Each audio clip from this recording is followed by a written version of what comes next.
Hey folks, and welcome again. Yeah, that's that, as they say, as far as the World Test Championship cycle is concerned. And congratulations to Australia, worthy winners, worthy champions. Fantastic effort, actually, you'd say, in terms of kind of where they were. If you think back to the start of the cycle, and the turmoil that they had been under as a side, and the whole rebuild and reintegration of players, and a return to matters on the field rather than off it, and trying to get a team that's focused on actually just playing the game and doing their country proud once again.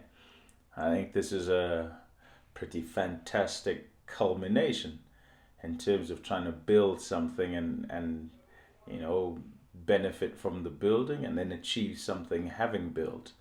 So all those coaches, players, even administrators, selectors, and such like, who were involved in all that went on, whether you agree with it or you don't agree with it, I don't think matters really, but it's pretty well done to have ended up right at the top of the tree and number one and champions, I guess. Yeah. So congratulations to the Australians.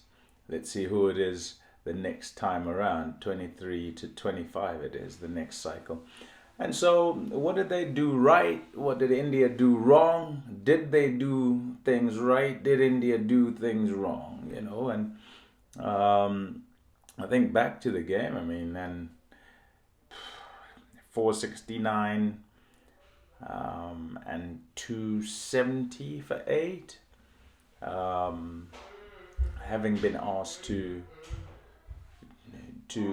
bat first after India won the toss. Whew. And yes, you can sort of say the weather plays a part. It's overcast and the pitch looks that bit greener, and it generally does when the weather's gloomier. You think that the pitch is greener. That's, I don't know if that's a psychological thing or whatever, but kind of it tends to feel that way and seem that way. So they went that way. What I would say though is selection. Selection can influence the way you will want to go, not necessarily the way you will go. Sometimes you may go against it, which is unlikely. So for India, once they had 4 fast bowlers, you didn't see a way in which they'd win the toss on a gloomy day and decide that those fast bowlers would be used bowling second, especially because it was gloomy. And as I say, the pitch then looks that bit greener, and so you think, oh yeah, use your fast bowlers and you can bomb them out, or you can get them some help, or as much help as possible. They'll have the help and you won't have the help, sort of thing, and therefore you can nick them off and bowl them, whatever. The pitch will do a bit more than it will any other time in the game, as it's then used and dried up, and if you pick 3 and 2, then your decision, I think, can be more balanced. And generally, if we think about the way that test matches go, more often than not, teams would want to bat first, because from that position, yes, it can be precarious. You can be 3 down quickly and before lunch, and then it's kind of a fight. But you're in a better place to control the game if you bat first, and you bat decently, and if you bat well, then you definitely are in control of the game, as happened, as it turned out. Travis Head, magnificent, absolutely magnificent. The way that he played, batted really quickly, and then the pitch became that bit more difficult, and he showed that you can score. And it seemed to stay okay, but also looked a bit harder and harder for batters to score runs as the test match went along, as you kind of expect. Yeah, so might seem like harping on, but the selection is wrong. It was, yeah, I said before in my previous piece that I thought it was a selection slip up. it's a slip up if you can extricate yourself from the situation, and India didn't manage to do that. And therefore, in retrospect, as you look at things and you think, oh, what might have been, you just imagine winning the toss and you've got both Jadeja and Ashwin together.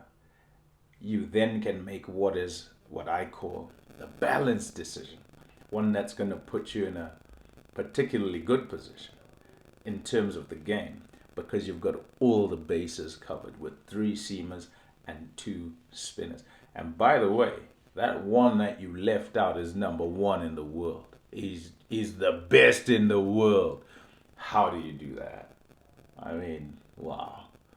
What it says though, and what it means, is that it's 2 goals at the championship and 2 losses. That's got to bite. That's got to bite. What next? Well, lace him up, try again. That's what's got to happen for India. Don't know that in the next cycle, when it's up to 25, that all the same players would be there. It'll probably be a different team. Can they get there as they try to shift and rebuild and so forth? Some will be moved on, some will move on, and in many areas, not just in batting or bowling, it'd be in probably all areas where things will shift. Let's see. For Australia, what next? Well, it's a great start to your England tour. You are champions. You begin the whole cycle once again in an Ashes tour. You're off a win. Everybody's cock-a-hoop in your camp. And yes, England have been playing good cricket, and they've said that they, baseball said by the media, not necessarily by the England camp. Yeah, but we're good to see how they go. It should make this quite interesting as a contest. Again, I think selection's going to be a story for Australia. Sometimes injuries sort things out for you. But I'll say this, Scott Boland is key to them in England. And they've got to find a way to fit him into their 3 bowlers as they go along. Green will play, but they've got to choose between Stark, Hazelwood, and Boland. And I reckon Boland ought to play. In England particularly, because he'll get the assistance and he won't leave that mark. So, yep. Looking forward to that. And let's hope it goes well. Let's hope the contests are good. One more thing.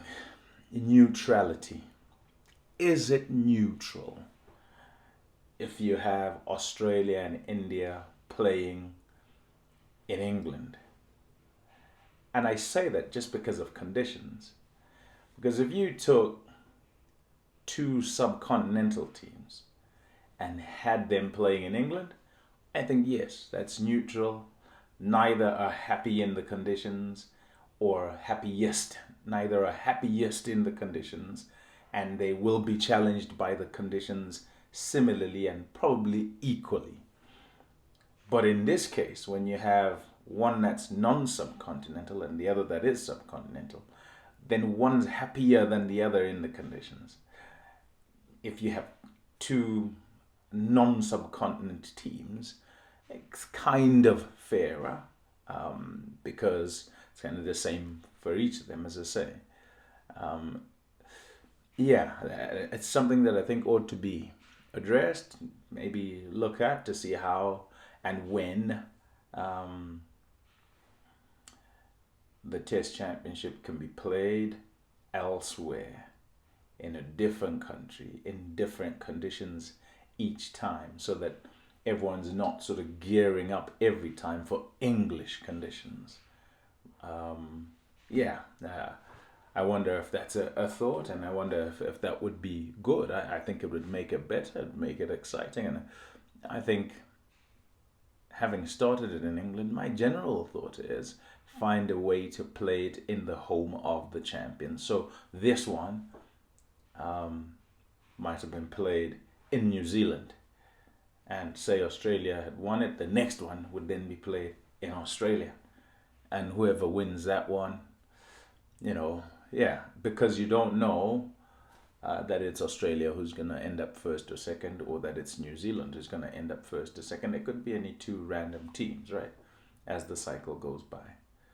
Yeah, that's my 2 cents worth. That's what's on my mind. I wonder if you agree with that, or if you don't, or if you think it ought to be played in England all the time, or if you think there is a particular place it needs to be played all the time, the World Test Championship final. Let me know. Subscribe. Give me your comments. Come, let's chat about it. Cheers for now.